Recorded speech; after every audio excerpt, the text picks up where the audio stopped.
함께 나눌 말씀은 신명기 3장입니다. 신명기 3장은 요단강 동편을 정복한 이야기와 그 이후에 요단강 동편을 차지했던 두 지파 반에 대한 말씀이에요. 지난주에 우리가 같이 묵상했었던 말씀을 더듬어 생각해 보면은 이스라엘은 요단강 동편에서 아모리 왕 시온과 더 북쪽에 있는 바산왕 옥을 무찌르고 요단강 동편을 차지하게 되었습니다. 요단강 동편을 다스리고 있었던 아모리 왕 시온과 바산왕 옥은 그 지역의 절대 강자였어요. 심지어 바산왕 옥이라고 하는 사람은 거인족과도 같이 매우 장대한 사람으로서 어느 누구도 바산왕 옥과 함부로 맞서 싸우려고 하지 않았습니다. 그런데 그런 바산왕 옥을 이스라엘 백성들이 쳐서 무찌른 사건은 이스라엘 백성들에게는 큰 용기가 되었을 뿐만 아니라 요단강 서편에 살았던 여리고 사람들에게까지도 아주 큰 뉴스가 사건이 소식이 전에 소문이 나게 됐던 것이에요. 이렇게 이제 이스라엘 백성들이 요단강 동편을 차지하게 되고 그 요단강 동편에 12지파 가운데 2지파 반이 그 요단강 동편에 정착하게 됩니다. 이 모세에게 요청했죠. 우리는 이곳에 정착하고 싶습니다. 그러자 모세가 2지파 반을 요단강 동편에 정착시킵니다. 우리 12절과 13절의 말씀 한번 먼저 읽어보겠습니다. 시작. 그때 우리가 이 땅을 얻음에 아르논 골짜기 곁에 아로엘에서부터 길르앗 산지 절반과 그 상업들을 내가 루벤 자손과 갓 자손에게 주었고 길르앗의 남은 땅과 옥의 나라였던 아르곱 온 지방 곧 온 바산으로는 내가 므낫세 반지파에게 주었노라. 바산을 옛적에는 르바임의 땅이라 부르더니 12지파 가운데 가장 요단강 동편에 르우벤 지파가 가장 아래쪽 땅을 차지했고 그 위에는 갓 지파가 있었고 그 위에는 므낫세 반 지파가 요단강 동편을 차지하게 됩니다. 하나님께서 이스라엘 백성들에게 말씀하셨던 언약이 하나씩 이루어져가는 과정이죠. 출애굽한 이스라엘 백성들에게 가나안 약속의 땅을 너희에게 주겠다 언약하셨고 그 언약이 하나씩 이루어지는 과정입니다. 이스라엘 백성들은 출애굽한 이후에 40년을 광야에서 떠돌아다니면서 정착하지 못했어요. 그들만의 힘으로는 약속의 땅을 정복하는 것도 불가능해 보였습니다. 가나안 약속의 땅은 아낙 자손과 같이 장대한 사람들이 다스리고 있는 곳이었고 그 성읍들은 크고 또 성곽들은 높았기 때문에 이스라엘 백성들이 함부로 정복할 수 있는 곳이 아니었어요. 하지만 하나님께서 이스라엘 백성들과 함께하자 이스라엘 백성들은 강하고 담대해졌습니다. 요단 동편 땅을 정복하는 데 있어서 주저함 없이 하나님의 힘을 얻어서 요단 동편 땅을 차지하게 된 거예요. 불가능했던 일이었는데 하나님께서 함께 하시자 하나씩 열매 맺어 가는 것을 이스라엘 백성들이 직접 경험하게 됩니다. 성경을 읽어보게 되면 이때 상황을 이스라엘 백성들이 그 땅을 얻었다고 기록하고 있습니다. 이는 이스라엘 백성들이 그 땅을 싸워 차지했다는 것이 아니라 하나님께서 그 땅을 이스라엘 백성들에게 주셨기 때문에 이스라엘 백성들이 얻었다고 말하는 거예요. 이스라엘 백성들의 힘으로 차지한 것이 아니라 하나님이 그들에게 허락하신 땅임을 말해주고 있는 겁니다. 우리가 오늘 기억해야 될 것은 이스라엘 백성들이 잘해서 그 땅을 차지하는 것이 아니라 하나님이 이스라엘 백성들에게 주신 것과 같이 우리도 내가 잘해서 우리의 삶에서 승리하는 것이 아니라고 하는 거예요. 하나님이 우리의 삶의 문을 열어주실 때, 우리에게 허락하실 때 비로소 우리의 삶에 은혜가 임하고 하나님의 복으로 살아가게 된다는 거죠. 우리가 이 사실을 기억하고 이 마음을 마음에 품고 살아가야 되는 것입니다. 내 힘으로 얻은 것이 아니라 하나님께서 허락하신 것이라는 것을 고백하게 된다면 비로소 우리는 겸손해지게 되는 거예요. 내 힘으로 얻은 것이 아니기 때문에 내가 잘해서 누리는 것이 아니라 하나님의 은혜로 지금까지 왔다는 것을 알면 우리가 무슨 일을 만나든지 우리가 어떠한 처지에 놓이든지 간에 우리 겸손해집니다. 하나님 앞에서도 겸손해지고 사람들 앞에서도 겸손해지게 되는 것이에요. 뿐만 아니라 우리가 무엇인가 필요한 것을 얻을 때도 하나님 앞에 기도하게 됩니다. 우리가 어려운 상황에 만났을 때도 내 힘으로 하려고 발버둥 치지 아니하고 하나님 앞에 겸손하게 기도하면서 한 걸음 한 걸음 걸어가는 사람이 되는 것 아니겠어요? 사랑하는 미치교회 성도 여러분, 우리가 연약하여도 하나님이 우리와 함께 하시면 우리의 삶에 선하고 좋은 열매들이 맺어가게 될 줄로 믿습니다. 내 힘으로는 감당할 수 없지만 하나님이 함께 하신다면 우리의 삶에도 선한 일들이 역사하게 되는 것이고 하나님의 은혜가 열매 맺게 되는 거예요. 그렇기 때문에 우리 미치교회 성도 여러분들도요, 여러분의 힘으로 감당하려고 애쓰지 마시고 하나님의 은혜를 붙들고 살아갈 뿐만 아니라 하나님의 은혜로 살아가면서 누구보다도 겸손한 분들 되시기를 주님의 이름으로 축복합니다. 어떠한 사람을 만나든지 하나님 앞에 겸손하듯 사람들 앞에서도 겸손하고 내 힘으로 살려고 애쓰는 것이 아니라 하나님의 은혜로 살아가려고 애쓴다면 그곳에 하나님께서 우리와 함께 하셔서 하나님의 뜻이 우리의 삶 가운데 이루어질 줄로 저는 믿습니다. 이제 요단강 동편을 차지했던 두 지파 반에게 하나님께서 명령하시는 것이 있었어요. 오늘 우리가 읽은 12절부터 22절까지의 말씀입니다. 하나님께서 이스라엘 백성들에게 명령한 것이 매우 중요하고 그 명령을 통해서 하나님의 백성들이 어떤 삶을 살아가야 할지, 더 나아가 하나님 나라의 질서가 어떤 것인지를 배울 수 있는 아주 귀한 본문의 말씀이에요. 우리가 오늘 짧지만 같이 하나님의 말씀을 묵상해 가면서 하나님의 백성의 삶이 어떠해야 하는지 한번 생각하시고 또 하나님 나라의 법칙, 질서를 여러분 마음판에 한번 새겨보는 시간이 되었으면 좋겠습니다. 첫 번째 말씀을 통해 배우게 되는 것은요, 하나님 나라는 하나님의 은혜를 먼저 받은 사람들이 그 은혜를 나누며 살아가는 것이 하나님 백성의 삶인 거예요. 하나님 나라의 질서라고도 말할 수 있어요. 18절 말씀 한번 같이 읽어보겠습니다. 시작.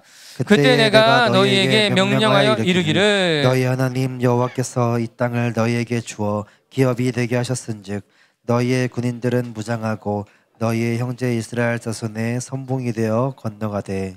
요단 동편에 자리 잡았던 두 지파 반에게 하나님이 하시는 명령이었습니다. 두 지파 반은 이미 정착할 땅을 얻었습니다. 요단 동편에 자신들의 가족들과 가축들은 이미 정착했지만 하나님께서 무엇이라 말씀하시는가? 너희의 가족과 가축들은 그곳에 정착해서 머물고 있지만 너희 남자들은, 군대들은 이스라엘 백성들과 함께 요단강을 건너가서 가나안 땅을 정복하는 데 동참하라라고 하는 것이에요. 아니, 단지 동참하는 것 정도가 아니라 너희들이 맨 앞에 선봉으로 나가서 맞서 싸우는 것이 너희가 해야 하는 일이다, 이렇게 말씀하고 계시더라고요. 하나님의 말씀은 매우 단순했습니다. 너희가 먼저 하나님의 은혜를 받아 그 땅을 차지했다면 그곳에 머물지 말고 그 받은 은혜를 나누기 위해서 너희의 민족 형제들과 함께 나아가야 된다라고 하는 거예요.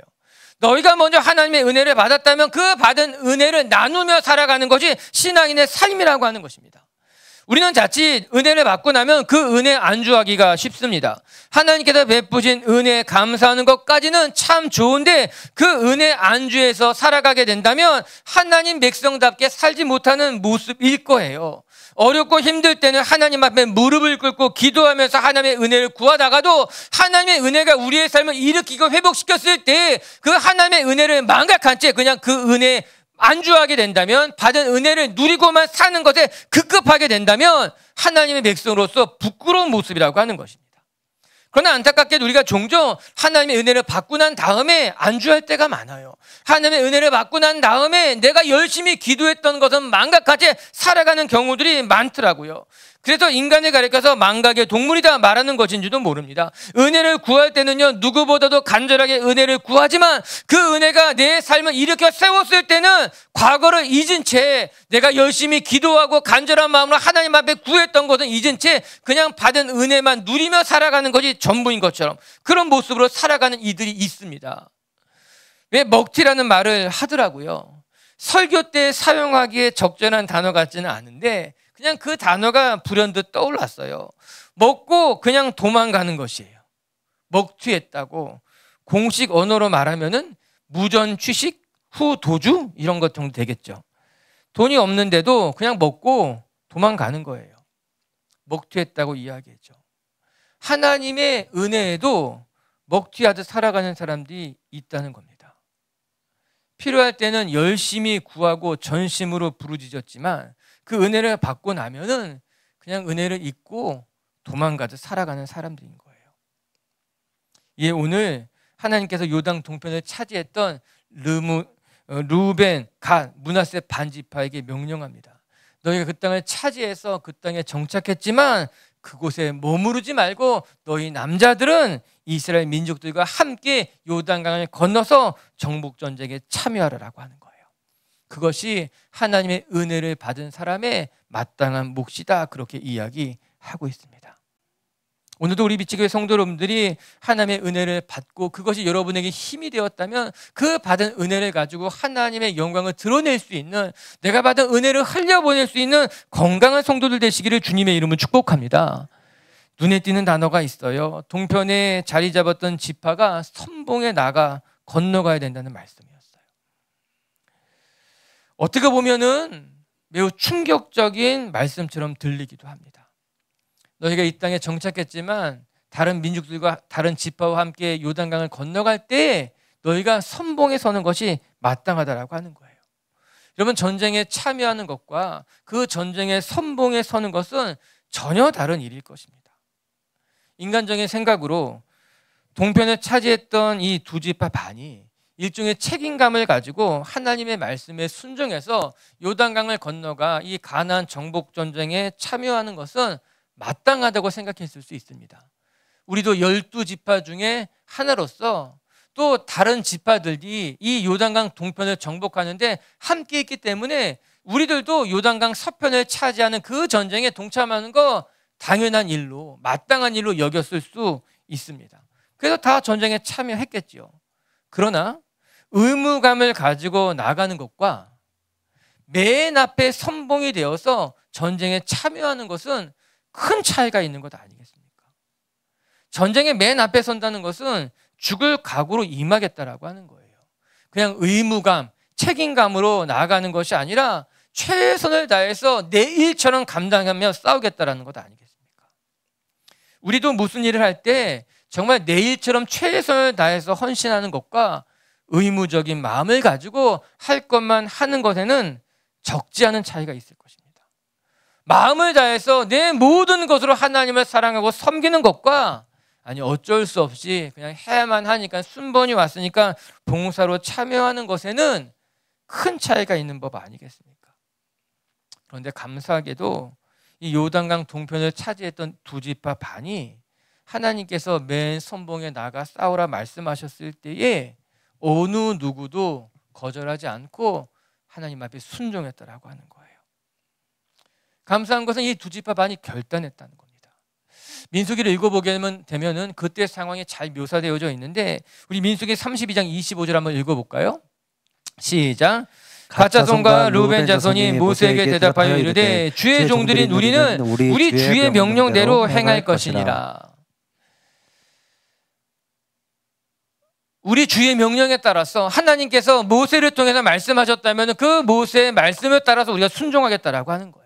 그냥 전쟁에 참여하는 것 정도로 내가 의무적으로 하는 것만 하는 것 아니라 우리가 그 전쟁의 맨 앞에 선봉에 서서 가나안 땅을 정복할 때까지 최선을 다해서 맡겨진 은혜, 책임을 다하겠다고 이야기하고 있는 것 아니겠습니까? 두 지파 반은 은혜에 먹튀하지 않았습니다. 내가 받은 은혜가 있다면 그 은혜를 마음껏 누릴 뿐만 아니라 함께 나누면서 하나님의 은혜에 동참하는 일에 함께 하겠다고 고백하고 있는 것 아니겠어요? 오늘도 우리 비치교회 성도 여러분들이 하나님의 은혜를 경험한 사람으로서 그 은혜에 안주하는 것이 아니라 그 은혜를 나누며 그 은혜를 통해서 하나님께서 역사하시기를 바라볼 줄 아는 성도님들 되시기를 주님의 이름으로 축복합니다. 저는 우리 비치교회 식구들이요, 먼저 된 사람들이 나중 된 사람을 잘 이끌어주면서 믿음의 본이 되었으면 좋겠어요. 이것은 저만의 생각이 아니라 어쩌면 하나님 나라의 법칙이고 질서일지 모르는 거예요. 아니, 하나님의 백성들이 그렇게 살아가는 거예요. 먼저 된 자가 나중 된 자를 위해서 기도하고 나중 된 자를 돕고 섬기는 것이 함께 성장해 나가는 것이 하나님 나라의 질서라고 하는 거예요. 하나님 나라인 거예요. 바울이 로마 교회 성도들에게 무엇이라 이야기했는가? 로마서 15장 1절을 보게 되면요, 로마 성도들에게 바울은 강력하게 이렇게 권면하고 있어요. 같이 한번 읽어볼게요. 이 말씀대로 시작. 믿음이 강한 우리는 마땅히 믿음이 약한 자의 약점을 담당하고 자기를 기쁘게 하지 아니할 것이니라. 믿음이 강한 우리는 마땅히 믿음이 약한 자의 약점을 우리가 감당해야 된다라고 하는 거예요. 여러분, 우리는요, 연약한 사람을 보게 되면은, 믿음이 부족한 사람을 보게 되면요, 그 사람의 부족한 믿음을 이렇게 핀잔 주거나 나무라는 것이 아니라 그 사람의 연약한 것을 보고도 내가 품어줘야 되는 것입니다. 왜 당신 그렇게 기도하지 못하냐고, 왜 당신은 나만큼 헌신하지 못하냐고, 당신도 예수 믿는 사람이라면 열심히 하라고 그렇게 다그치는 것이 아니라, 내가 강한 자라면, 내가 먼저 된 사람이라면 오히려 연약한 사람의 허물과 부족한 것을 덮어주고 품어주고 그 사람의 몫까지 내가 감당하는 것이 건강한 교회, 하나님 나라의 질서라고 하는 거예요. 오늘도 우리 비치교회 성도들 여러분 축복하고 싶어요. 우리 눈에 연약한 사람이 보일 수 있습니다. 아니, 연약한 사람이 감당해야 될 것인 일, 내가 감당해야 될 때가 있을 수 있는 거예요. 그때마다 연약한 사람을 탓하거나 부족한 것을 보면서 불평하는 것이 아니라, 아니, 내가 먼저 됐으니까는 내가 감당하는 것이 맞지. 내 믿음이 더 크고 강하다면 하나님께서 나에게 맡겨주신 것이니 내가 해야지. 그렇게 고백하면서 연약한 사람들을 품어줄 때에 우리 교회는 더 건강한 교회가 되고 여러분의 신앙은 더 깊어지게 될 줄로 저는 믿습니다. 옆에 사람 바라보면서 축복해 주세요. 당신의 거 제가 하겠습니다.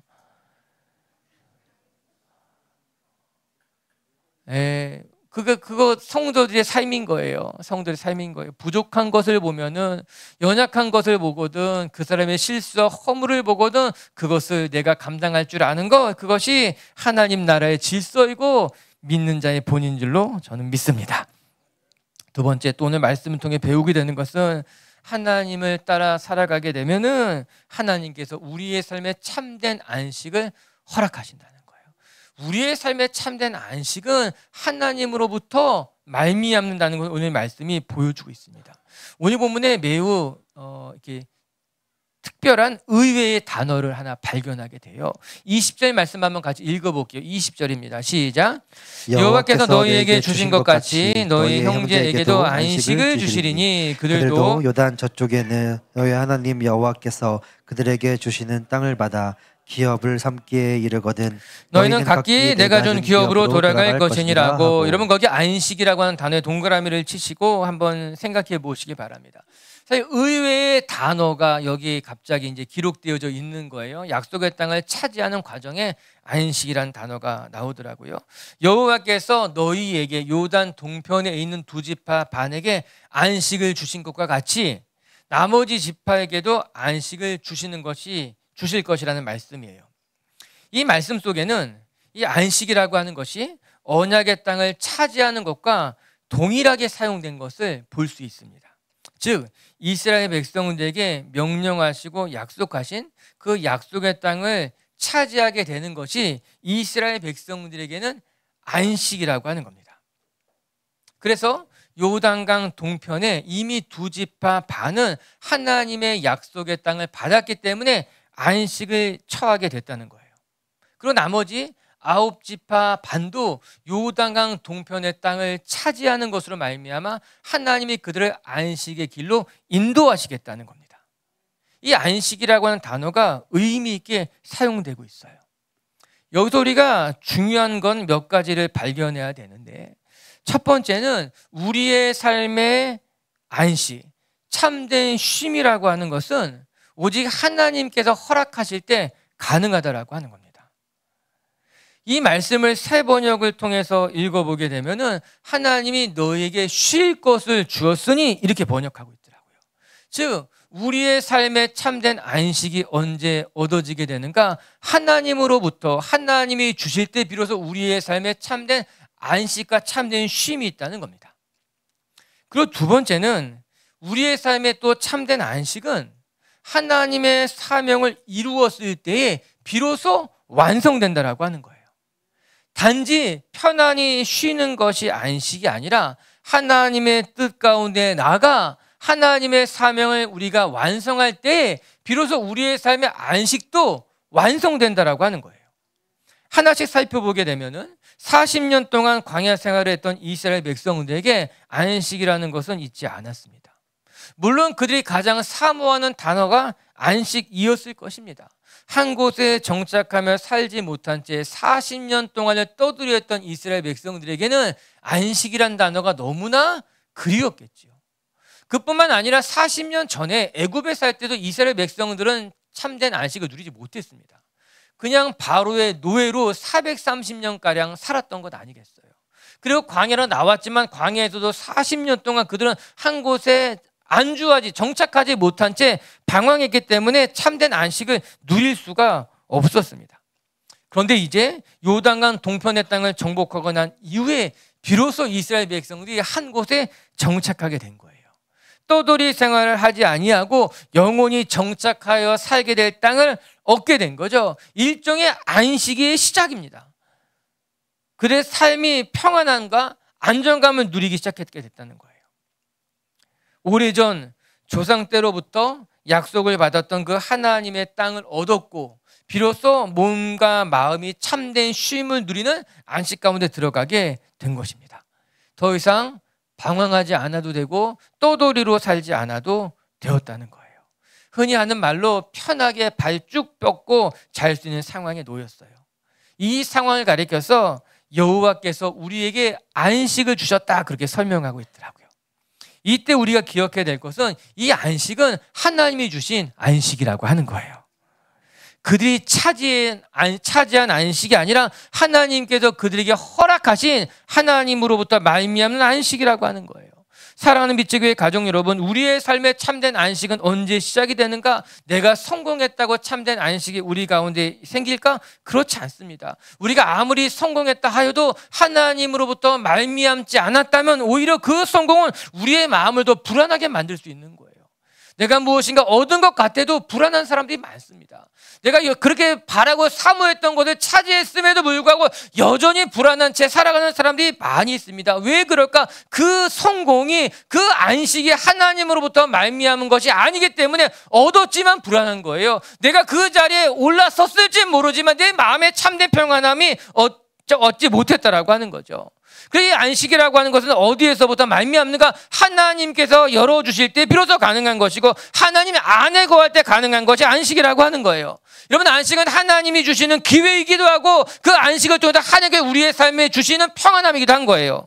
오늘도 우리 빛의 교회 성도 여러분 축복합니다. 여러분 마음속에 세상으로부터 말미암는 세상에서 얻어지는 안식이 아니라 하나님 안에 거할 때 하나님이 주시는 안식을 누릴 수 있게 되기를 주님의 이름으로 축복합니다. 하나님이 여러분에게 안식의 기회를 주시길 바라고 하나님이 여러분은 마음의 평안함의 안식을 주시기를 바라고 이번에 삶의 자리 가운데 하나님이 주시는 안식을 누릴 수 있게 되기를 바랍니다. 그리고 두 번째는요, 우리의 삶의 참된 안식이 하나님으로부터 말미암았다면은 두 번째는 그 하나님의 뜻을 완성할 때, 하나님의 사명이 온전히 이루어질 때 비로소 참된 안식이 완성된다는 거예요. 하나님께서 이 두 지파 반에게 무엇이라 말씀하십니까? 너희가 요단강 동편에서 얻었던 그 안식을 다른 지파들도 얻어야 할 것인즉 너희가 나가 맞서 싸우라고 하는 거예요. 그래야지만 비로소 우리 가운데 온전한 안식이 완성된다고 이야기하고 있는 것 아니겠습니까?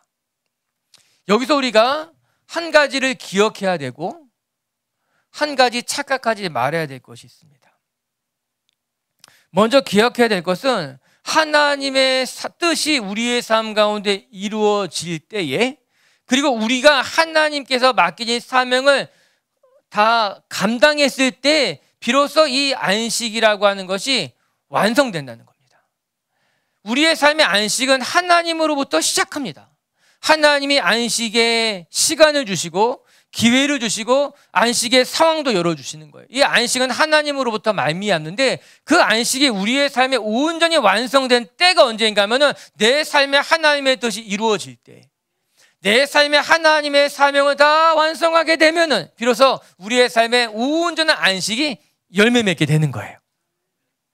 그것도 착각하지 말아야 할 것은 그렇다고 해서 내가 할 일을 다 해야지만 내가 안식을 얻을 수 있느냐? 그것도 아니라고 하는 거예요. 안식은 철저히 하나님께서 우리와 함께 하실 때 하나님이 주시는 거기 때문에 내가 얻어낼 수 있는 것이 아니에요.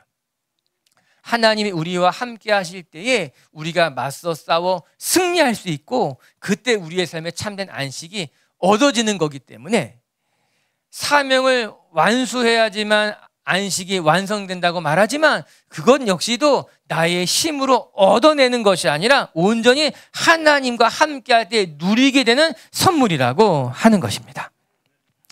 요즘 시대를 가리켜서 참된 쉼이 없는 시대라고 말합니다. 끊임없이 피로하고 끊임없이 갈등과 분쟁 속에 살아가는 시대, 우리가 살아가고 있는 이 시대이죠. 이 시대를 속에서 우리가 어떻게 참된 평안함과 안식을 누릴 수 있을까? 오직 하나님 안에 거할 때, 하나님이 주시는 하나님의 뜻을 위해서 살아갈 때, 그때 비로소 우리의 삶에 참된 평화와 안식이 있다는 거예요. 할렐루야. 우리 지가 이번에 좀 힘들었어요. 일정도 조금은 무리가 됐어요. 근데 11명 모두 굉장히 행복했어요. 그것이 성도들의 삶인 것만 같더라고요. 너무 피곤했다 하여도 우리 마음은 기쁘고 좋고 행복하고 하나님의 뜻에 동참하며 그 하나님의 뜻이 하나씩 하나씩 열매 맺어가는 것들을 바라보면서 우리 안에 하나님의 안식이 열매 맺게 되더라고요. 오늘도 우리 비치교회 성도 여러분들이 하나님 안에서 거하며 하나님이 주는 안식을 누리는 분들 되시기를 주의 이름으로 축복합니다. 끝으로 한 가지만 더 세 번째 묵상할 것은 오늘 말씀 통해 우리가 놓치지 말아야 될 중요한 것 중에 하나가 하나님께서 이스라엘 백성들에게 장차 하나님이 하실 일을 기대하라 말씀하셨다는 거예요. 우리 역시도 우리의 삶에 하나님이 행하실 일들을 기대하며 살아가는 것이 하나님 백성의 삶의 모습이라고 하는 겁니다. 21절 가장 중요한 말씀인데 한번 같이 읽어볼게요. 시작. 그때 내가 여호수아에게 명령하여 이르기를 너는 하나님 여호와께서 이 두 왕에게 행하신 모든 일을 내 눈으로 보았거니와 내가 가는 모든 나라에서도 여호와께서 이와 같이 행하시리라. 아멘. 내가 하나님께서 행하시는 일들을 보았거니와 본 것 같이 앞으로도 하나님이 너의 삶을 통해 이루실 것이라고 말씀하고 있는 거예요. 모세가 이제 이스라엘 백성의 리더가 될 여호수아에게 말씀하고 있는 것 아니겠습니까? 요단 동편의 땅에서 하나님께서 이스라엘 백성들에게 승리를 주신 것과 같이 요단강을 건너 서편으로 나아갈 때도 하나님이 너희와 함께 하실 것이니 하나님이 행하실 일들을 기대하라는 말씀일 것입니다. 앞서 설교 서두에도 말씀드렸던 것 같이 요단강 동편의 두 왕은 절대 강자 어느 누구도 감당할 수 없는 사람들이었습니다. 지난주에 말씀을 더듬어서 생각해 본다면 이스라엘 백성들이 요단 동편에서 차지한 성읍이 60개 성읍이라고 말했습니다. 여러분 하나의 성읍만 빼앗는데도 전쟁입니다. 여리고 성 하나 정복하는데 얼마나 큰 일이었습니까? 그런데 하나의 성읍이 아니라 60개의 성읍을 다 정복했다는 거예요. 뿐만 아니라 그 성읍에 대한 설명이 무엇입니까? 높은 성벽들로 둘러싸여져 있었다는 겁니다. 뿐만 아니라 그곳을 다스렸던 바산왕 옥이라고 하는 사람이 어떤 존재였는가? 오늘 우리가 13절 읽어보게 되면요, 그는 르바임 사람이었다고 말합니다. 르바임이라고 하는 것은 거인이란 뜻인 거예요. 르바임 사람들이 그 당시에 다 멸절했지만 그 가운데 유일하게 남았던 사람이 바산왕 옥이라고 하는 거예요. 그의 철침상을 살펴보게 되면 그 길이가 9규빗, 9규빗이면 약 4m가 넘는 거예요. 얼마나 그 바산왕 옥이 장대한 크기를 갖고 있는지 보여주고 있는 말씀인데, 그것보다 더 중요한 것은 그 침대가 철침상이라고 하는 겁니다. 철기 문화가 이미 꽃피었다는 거예요. 이스라엘 백성은 아직까지 청동기 문화로 싸우고 있었는데 바산왕 옥은 철기 문화를 가지고 있었던 나라였는데 그들과 맞서 싸워 승리했다는 걸 이야기하고 있는 것 아니겠습니까? 이 이스라엘 백성들이 요단강 동편에서 이 바산왕 옥과 아모리 왕 시온과 맞서 싸워 이겼다고 하는 것은 엄청난 사건이라는 것이죠. 이 하나님께서 여호수아에게 무엇이라 말씀하십니까? 내가 본 것과 같이 하나님께서 어떻게 바산왕 옥을 무찌르고 아모리 왕 시온을 무찌른 것을 내가 본 것과 같이 내가 가는 곳마다 동일하게 하나님께서 역사하시겠다라고 하는 겁니다. 요단강 동편에서의 승리는 이스라엘 백성들에게 엄청난 용기를 주었습니다.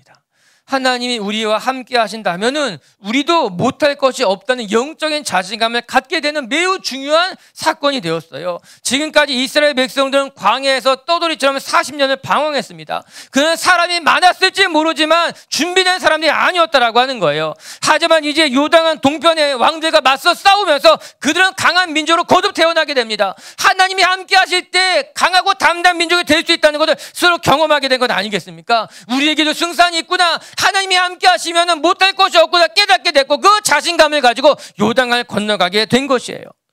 저는 이 21절의 말씀 가운데 여호와께서 이와 같이 행하시리라, 이 말씀이 마음에 큰 위로가 되는 거예요. 하나님이 지금까지 너희와 합의한 것처럼 앞으로도 너희의 삶에 동일하게 행하실 거라는 거예요. 언약의 말씀이고 우리에게 용기가 되는 말씀인 것 아니겠습니까? 과거에 하나님의 은혜를 크게 맛본 사람이라면 그 은혜의 기억이 우리의 삶에 큰 힘이 될 때가 있습니다. 내가 정말 힘들었는데 그때 하나님이 나를 도우셨지. 내가 정말 어려운 일을 만났는데 그때 하나님이 나를 지켜주셨지. 이 과거의 은혜의 기억들이 지금을 살아가는 우리들에게 엄청난 용기와 위로와 힘이 될 때가 있는 것 아니겠습니까? 기대하게 되는 거예요. 하나님이 나를 도우실 거야. 내가 지금까지 하나님을 본 것처럼 하나님이 나와 함께 하실 거야. 오늘 설교의 제목이 하나님의 미래를 기대하라예요. 나의 미래가 아니라 하나님의 미래를. 이는 나의 미래일지 모르지만 그 나의 미래의 시간에 하나님께서 함께 하시기 때문에 그 시간은 나의 미래가 아니라 하나님의 미래고 하나님의 시간이고 하나님의 역사가 되기 때문인 거예요. 은혜의 기억은 우리 모두에게 큰 유익이 됩니다. 과거의 기억이 현재를 이기는 힘이 되고 미래를 기대하게 되는 능력이 되는 것이에요. 오늘 말씀도 결국 하나님께서 모세를 통해서 이스라엘 백성들에게 장차 너희와 함께 하실 하나님을 기대하라는 말씀인 것 아니겠습니까? 요단 동편의 왕이 무너진 것 같이 요단강을 건너가게 될 것이고 너희와 함께 할 것이고 너희는 승리하게 될 것이라 말씀하고 있는 것입니다. 우리는 연약할수록 자꾸만 겁을 먹고 두려워하기가 쉽습니다. 자신이 없고 안 될 것만 같고 그래서 미래가 걱정이 되고, 그러나 하나님은 우리에게 끊임없이 말씀하십니다. 내가 지금까지 너를 도운 것처럼 앞으로도 너와 함께 할 것이고 너를 지키고 너를 돕겠다고 말입니다. 성경을 읽어보면 과거의 시제로 이야기하는 것과 미래의 시제로 이야기하는 것이 잘 섞여져 있을 때가 있습니다. 과거와 미래가 동시에 나올 때도 많습니다. 오늘 본문의 사건도 사실 그렇습니다. 과거에 하나님이 이스라엘 백성들과 어떻게 행했는지를 보여주면서 동시에 앞으로 하나님이 너희를 어떻게 돌보실 것인지에 대해서 말씀하고 있는 것 아니겠습니까? 홍해를 가르신 그 하나님이 장차 너희가 만날 그 인생의 홍해를 하나님이 가르치겠다라고 하는 거예요. 여리고를 무너뜨렸던 그 하나님이 우리의 삶의 장벽을 동일하게 무너뜨리겠다라고 하는 거예요. 저는 우리 비치교회 식구들이 여러분의 미래를 두려워하고 걱정하고 불안한 것이 아니라 지금까지 여러분과 함께 하셨던 그 하나님을 붙들고 여러분의 미래를 기대하며 하나님 앞에 맡겨드릴 수 있는 분들 되시기를 주님의 이름으로 축복합니다. 하나님의 손이 우리와 함께 할 때 우리는 강하고 담대해질 것이며 내가 감당할 수 없었던 일들도 능히 감당하게 하실 줄로 믿습니다. 22절 말씀 읽고 마칠게요. 시작. 그들을 두려워하지 말라. 너희 하나님 여호와께서 친히 너희를 위하여 싸우시리라 했노라. 아멘. 여호와께서 친히 너희를 위하여 싸우시리라. 아멘. 멋지지 않습니까?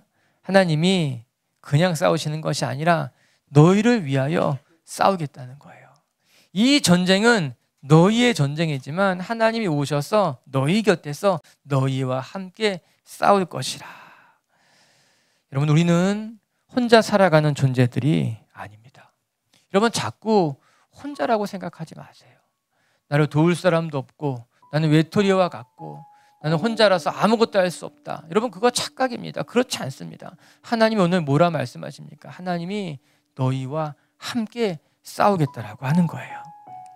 오늘도 하나님이 우리 곁에 계시고 우리의 삶의 자리에서 우리의 대적들과 맞서 싸우면서 우리를 지키고 우리의 길을 열어가시며 우리의 삶을 통해 일하실 줄로 믿습니다. 그 하나님 앞에 여러분의 삶을 잘 맡기고 주님의 뜻을 이루어가는 성도님들 되시기를 주의 이름으로 축복합니다. 말씀을 정리합시다. 이제 하나님께서 요단강 동편에 있는 두 지파 반에게 정말 너무나 중요한 명령을 내리시는데 그 명령을 통해서 우리는 하나님 나라의 질서를 배우게 되고 성도들의 삶이 어떠해야 하는지 그것 또한 배우게 됩니다. 하나님의 나라는요, 첫 번째 먼저 은혜를 받은 사람이 그 은혜를 나누며 살아가는 것이 하나님 나라의 질서라고 하는 거예요. 먼저 된 자가 나중된 자를 이끌어가고 강한 자가 약한 자의 연약한 것을 담당하는 것이 하나님 나라의 질서라고 하는 거예요. 예, 하나님께서 요단강 동편의 두 지파 반에게 너 그곳에 안주하지 말고 요단강을 건너 함께 나아가 싸우라고 말합니다. 오늘도 여러분의 삶에 안주하며 살아가는 어리석은 백성 되지 마시고 늘 하나님의 은혜 붙들고 하나님의 은혜를 나눌 줄 아는 성도님들 되시기를 주의 이름으로 축복합니다. 두 번째, 우리의 삶의 참된 안식은 하나님으로부터 말미암습니다. 하나님이 안식의 기회를 주기도 하고 안식의 길을 열기도 하고 또 그 하나님의 뜻이 우리가 삶 가운데 완성될 때 비로소 우리의 삶에 지금까지 누려보지 못했던 참된 쉼과 평안함이 시작될 줄로 믿습니다. 그리고 세 번째, 하나님은 오늘 우리에게 기대하라 말씀하십니다. 하나님이 지금까지 너를 지킨 것처럼 앞으로 너의 삶과 계속해서 함께 할 것이니 전 우리 비치교회 식구들이요, 결정되지 않은 여러분의 미래를 불안해하거나 두려워하는 것이 아니라 하나님을 기대하셨으면 좋겠어요. 그것은 나의 미래가 아니라 하나님의 미래예요. 나의 시간 속에 하나님이 오셔서 하나님의 일을 만들어 가실 줄로 믿습니다.